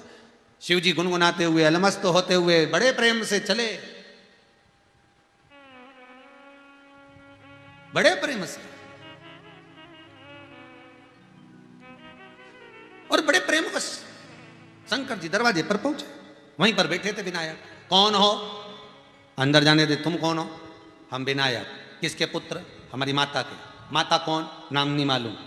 कहाँ है माता तुम्हारी? अंदर स्नान कर रही है। हटो यहां से, अंदर जाने दो। नहीं, हम तुम्हें नहीं जाने देंगे, हम तुम्हें अंदर नहीं जाने देंगे। बालक तो मुझे जानता नहीं है, तो मुझे पहचानता नहीं है, समझा रहा हूं बालक तेरे को, अभी मालूम पड़े तेरे प्राण चले जाए ऐसा काम मत कर। इतने में विनायक बोले, छोटा बच्चा देखकर आंख मत दिखाना बाबा, है? तुम सोचते हो कि हम डर जाएंगे, हम कोई डरने वरने वाले नहीं है, हम कहीं नहीं डरे, समझा रहे हैं हम आपको। विनायक हटो। विनायक नहीं हटे। क्रोध आ गया बाबा को, उन्होंने त्रिशूल उठाया, शीश काट दिया। कटा हुआ शीश माता की गोद में जाकर गिर गया। मां आग बबूला हो, क्रोध में लाल होकर बाहर आ गई और क्रोध में लाल होकर बोली, अगर ये मेरे पुत्र का शीश किसने काटा है?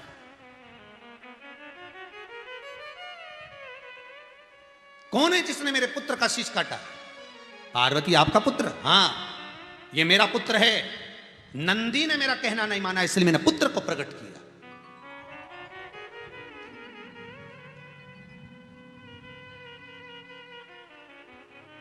इसको प्रकट किया है। इसका शीश किसने काटा है उसका नाम बता दो, मैं ब्रह्मांड को तोड़ दूंगी अगर मुझे मालूम नहीं पड़ा तो। शंकर भगवान बोले, मेरे हाथों से शीश कटा है, क्रोध मत करो, मैं इसका शीश अभी जोड़ देता हूं। गण को भेजा, गण जाइए, जो माता अपने बच्चे से पीट कर कर सो रही हो उस बच्चे का शीश काट कर लाए। बच्चे का शीश काट कर लाए। इससे पिछली कथा में बताया था स्वस्तिक की उत्पत्ति, जो सातिया बनता है उसकी उत्पत्ति जो हाथी का शीश कटा था उसका जो धड़ था उससे हुई थी। स्वस्तिक की उत्पत्ति। जाओ लेकर आए। चकित भय सुनकर कैलासी, करूं जीवित में अविनाशी। गणों से यूं बोले वाणी, शीघ्र ही लाओ कोई प्राणी, जिसे भी पैदा तुम पाओ, मनुष्य या पशु हो ले आओ। तुरंत बन जाए शीश गज लाए, दिया जुड़वाए, खुशी की माने सुत धन की, आरती गिरजानंदन की, आरती गिरजानंदन की।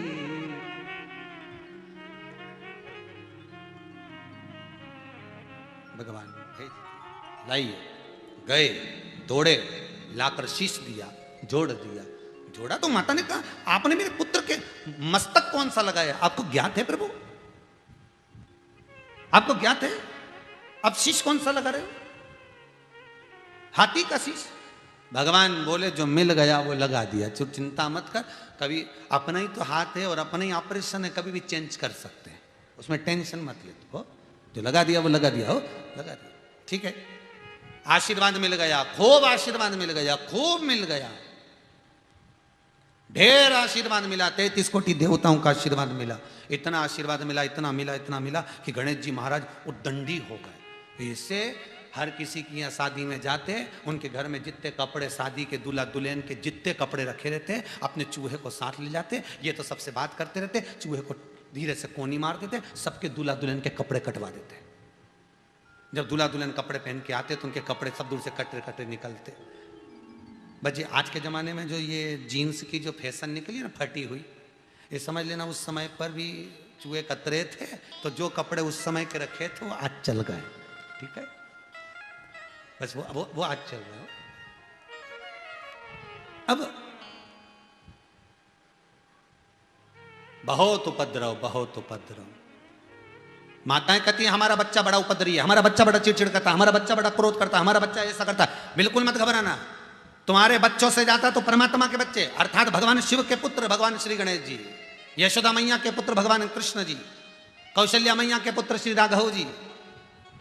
जरा इनका भी तो चरित्र उठाकर देखो, कितना कितना उपद्रव था है। मेरा कन्हैया इतना उपद्रवी थे, इतने उपद्रवी थे कि एक गोपी ने शिकायत कर दी यशोदा मैया से, और यशोदा जी से शिकायत कर दी। ये जाके रात को जैसे ही सोई, कन्हैया आधी रात को इसके कमरे में चले गए, और जिस पल खटिया पे सो रही थी उसी की खटिया के पास में इसका पति सो रहा था। पति की भी दाढ़ी बड़ी थी और इसकी चोटी बड़ी थी।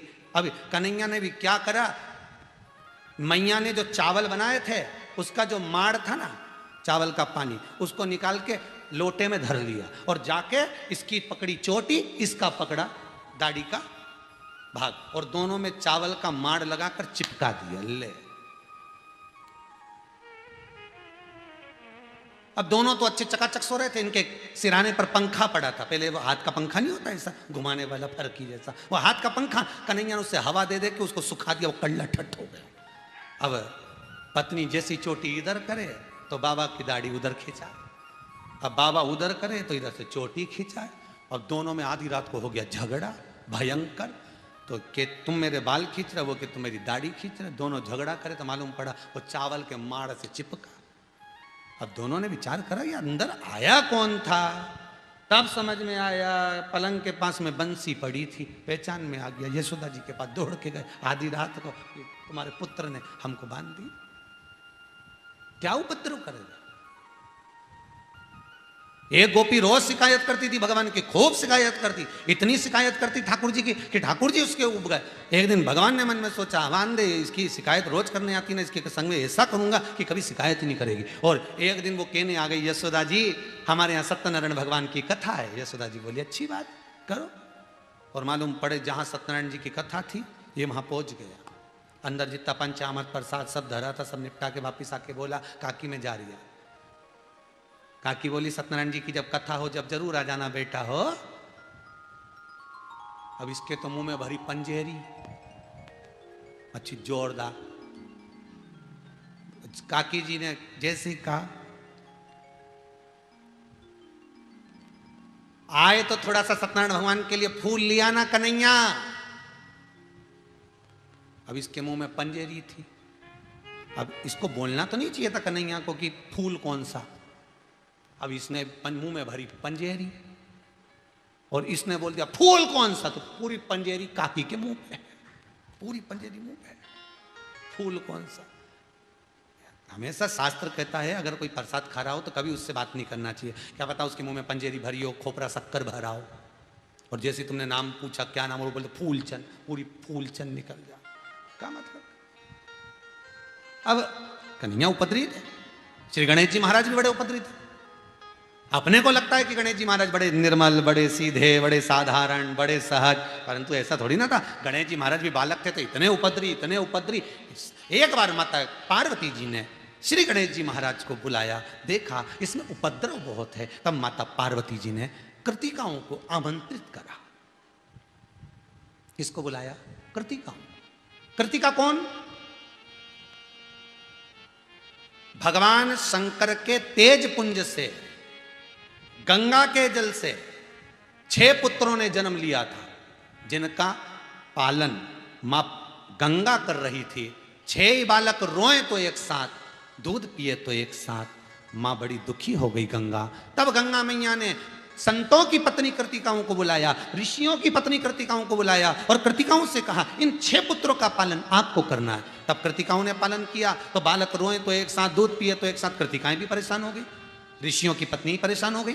जब कृतिकाएं परेशान हो गई तो उन्होंने गंगा जी का जल हाथ में लेकर उन कृतिकाओं ने उन 6 बालक पर गंगा का जल छीट कर कहा अगर हमारा पतिव्रता धर्म प्रबल है, पति की सेवा हमने परमेश्वर मानकर करी है, तो ये 6 की 6 एक हो जाए। जैसे ही जल छोड़ा वो 6 बच्चे एक हो गए, उनका धड़ एक हो गया, मुख 6 हो गए। उन्हीं का नाम कृतिकाओं के कारण कार्तिकेय पड़ गया।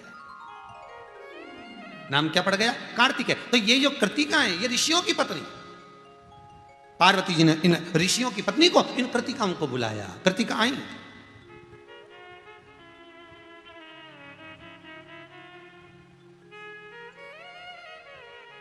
कृतिका पहुंच रही।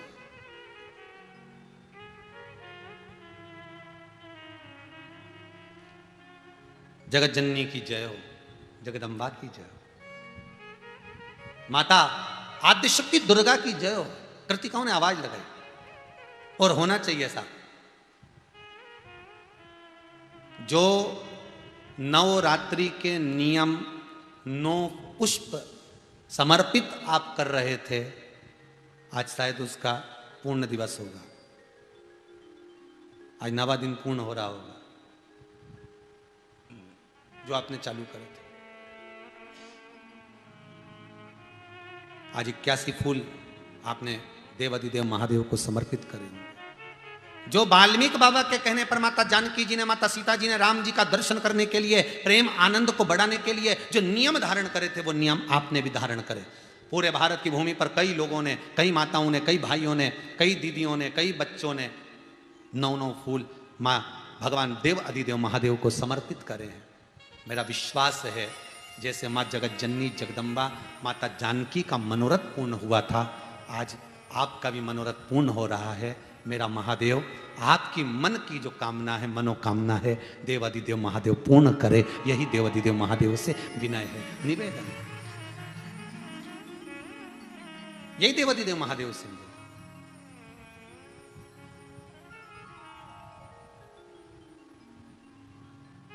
बड़ी बड़ी प्रसन्नता की बात है। फूल वालों की दुकान पर जब लोग 9 फूल लेने जा रहे थे ना, तो फूल वाले भी कह रहे थे क्यों भैया, सीवर वाला महाराज ने बताया था। जितने फूल वालों के जाओ ना फूल लेने के लिए, तो लोग पूछ लेते क्यों, वो सीवर वाले पंडित जी मिश्रा जी बोले क्या शिव महापुराण में है।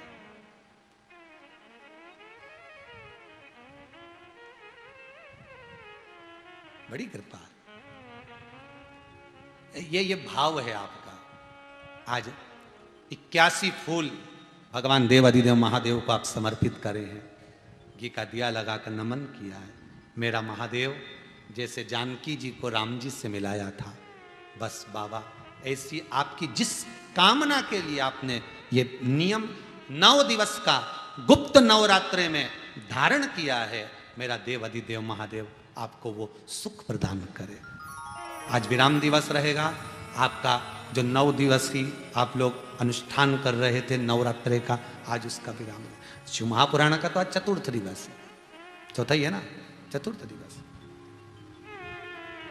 पर वो 9 दिवसीय जो नवरात्र चल रहे थे वो विराम।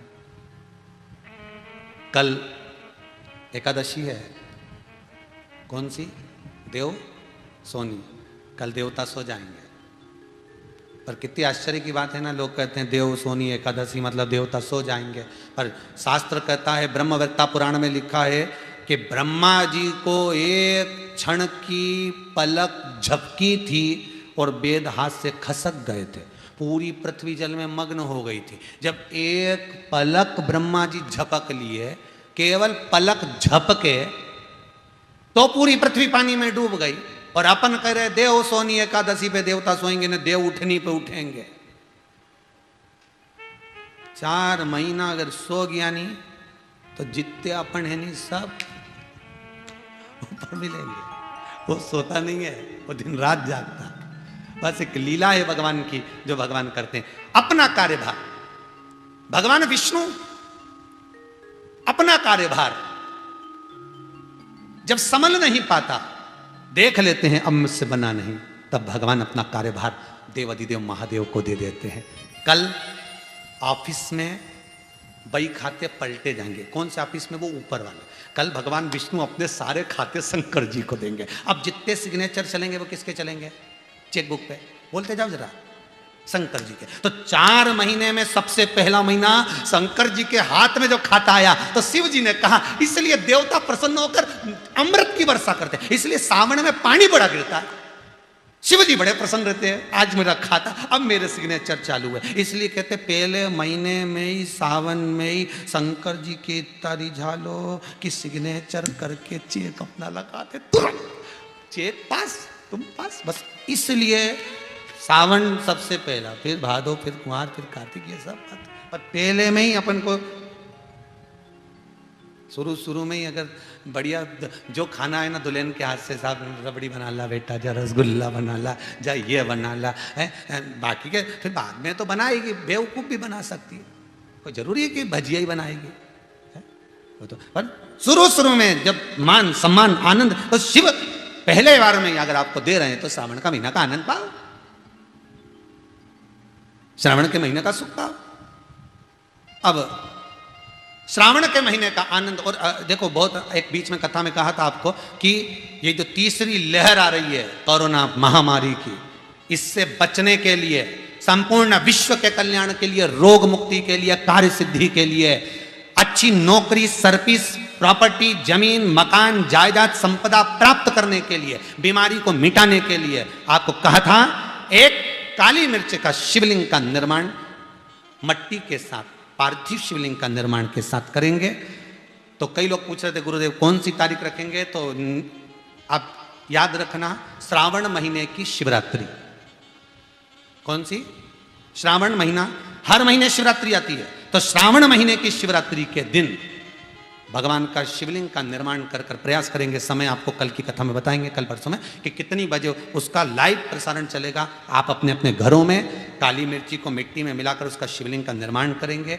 एक काली मिर्ची ऊपर के भाग में रखेंगे, वो काली मिर्ची आपके घर में रहना चाहिए, जिससे ये तीसरी लहर आपके घर के किसी बच्चे का बाल बांका ना कर पाए और आपका जीवन सार्थक हो जाए। तो वो काली मिर्च शिवलिंग का निर्माण, अलग अलग शिवलिंग बने महाराज जी, लिंग पुराण को उठाकर देखिए, अलग अलग शिवलिंग का निर्माण मिलेगा आपको। काली मिर्ची का अलग, पन्ना का अलग, मिट्टी का अलग, दही का अलग, मोती का अलग, पुखराज का अलग, नीलम का अलग, सारे शिवलिंग, पारत का अलग। महाराज दुर्वा का शिवलिंग का भी निर्माण होता है, फल के शिवलिंग का भी निर्माण होता है, अलग अलग शिवलिंग का निर्माण। तो उस शिवलिंग का निर्माण कर 1 घंटे का आस्था चैनल वालों से मांगा गया है। 1 घंटा अगर आस्था चैनल पर मिलेगा तो उसमें अपन सब ऑनलाइन पूजन करेंगे, कोई ना छूटे। आप भी अपने रिश्तेदारों को, नातेदारों को, कुटुंबियों को, और समय लेंगे रात्रि का, जिससे सब फ्री होकर आराम से रोटी मोटी सब खा खुआ के चकाचक बैठ के भगवान की पूजन करो। हमारे साथ में बैठकर शिव की आराधना करो और बाबा महाकाल महादेव शिव शंकर का आशीर्वाद प्राप्त कर अपने को स्वस्थ रखो, मस्त रखो और जीवन में आनंदित रखो। और दिन को रहेगा कौन सा? श्रावण महीने की शिवरात्रि, श्रावण की शायद कितनी तारीख को पढ़ना है? 6 तारीख को पढ़ना चाहिए, लगभग अगस्त में पढ़ना चाहिए। देखेंगे तारीख, कल बताएंगे कौन सी तारीफ? अवश्य करें शिव का स्मरण, छूटे ना। एक एक घर में फोन कर कर बोल दो, ये मौका नहीं मिलने वाला, बार बार नहीं मिलेगा। पुण्यता है हमारी, आनंद था। श्री कृतिकाओं को बुलाया गया, आप आओ कृतिकाओं। कृतिका आई, बोलिए क्या बात है? कृतिकाओं ने पूछा, बात क्या? कृतिकाओं ने जब पूछा तो कहा, विनायक बहुत उपद्रवी हो गए हैं श्री गणेश जी महाराज, आप थोड़ी सी सीख दीजिए, जैसे आपने कार्तिकेय को समझाया ऐसा इनको समझा दीजिए। कृतिकाएं साथ में मां जगत जननी जगदम्बा के पावन चरणों का स्मरण कर रही, पावन चरणों का स्मरण। हे मां, हम श्री गणेश जी महाराज को नहीं समझा सकते, कृतिकाएं करेंगे, हम गणेश जी को नहीं समझा सकते। फिर मेरे पुत्र को विद्याध्ययन करने के लिए ऋषियों के पास भेजना पड़ेगा, वहां भेज दूं मैं। कृतिकाओं ने कहा भले भेज दीजिए, मना नहीं। गणेश जी गए विद्याध्ययन करने के लिए इन कृतिकाओं के पतियों के पास। देखिएगा गणेश जी महाराज के गुरु कौन थे, उसका स्मरण करिए। आपकी जिंदगी का शायद जीवन में आपने कभी नेट पर, कभी किताबों में, कभी किसी रूप में सर्च करा कि नहीं करा, पता नहीं। कि आप तो दुनिया की चीजें सर्च करते रहते हो, ये क्या है वो क्या, परंतु आज तक किसी के दिल में ये नहीं आया होगा कि गणेश जी के गुरु को मैं सर्च करूं कि वो है कौन, आगे किताब में से ढूंढ कर लाऊं कि गुरु कौन है, कि गणेश जी महाराज का कौन है। कृतिकाओं के कहने पर माता पार्वती ने कहा, आप अगर मेरे पुत्र को ज्ञान नहीं दे सकते, आप मेरे पुत्र को अगर विद्वान नहीं बना सकते, तो मैं किसके पास जाऊं? तो कृतिकाओं के कहने पर मां जगत जननी, कृतिकाएं कहती हैं, आप कहती हो कि ऋषियों के पास जाएं, तो आप ऋषियों के पास चल जाओ। मां पार्वती अपने विनायक को लेकर, अपने गणेश जी को लेकर चली, चले।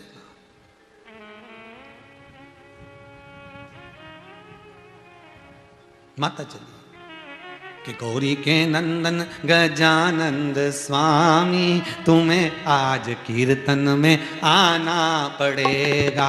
गौरी के नंदन गजानंद स्वामी, तुम्हें आज कीर्तन में आना पड़ेगा। ओ गौरी के नंदन गजानंद स्वामी, तुम्हें आज कीर्तन में आना पड़ेगा।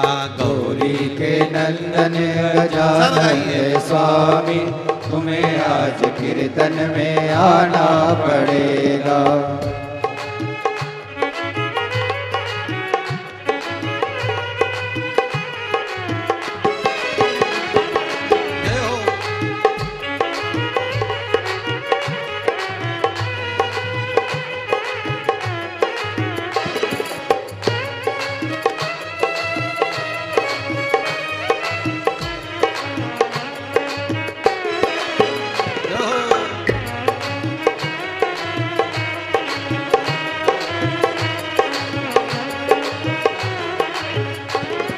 चांदी की चौकी पे आसन लगाया, चांदी की चौकी पे आसन लगा,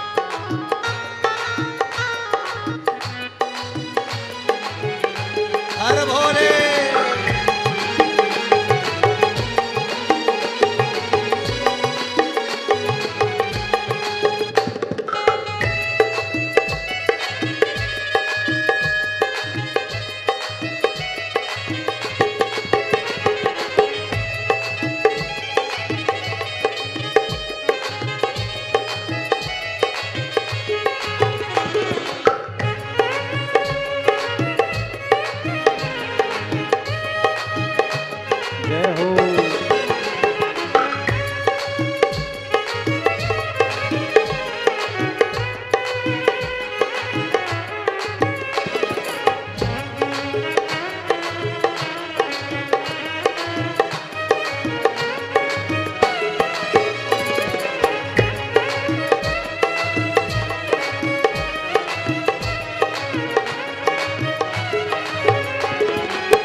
भोजन परोसा, चांदी की थाली में भोजन परोसा, चांदी की थाली में भोजन परोसा, चांदी की थाली में भोजन परोसा। ओ गौरी के नंदन गजानंद स्वामी, तुम्हें आज कीर्तन में आना पड़ेगा।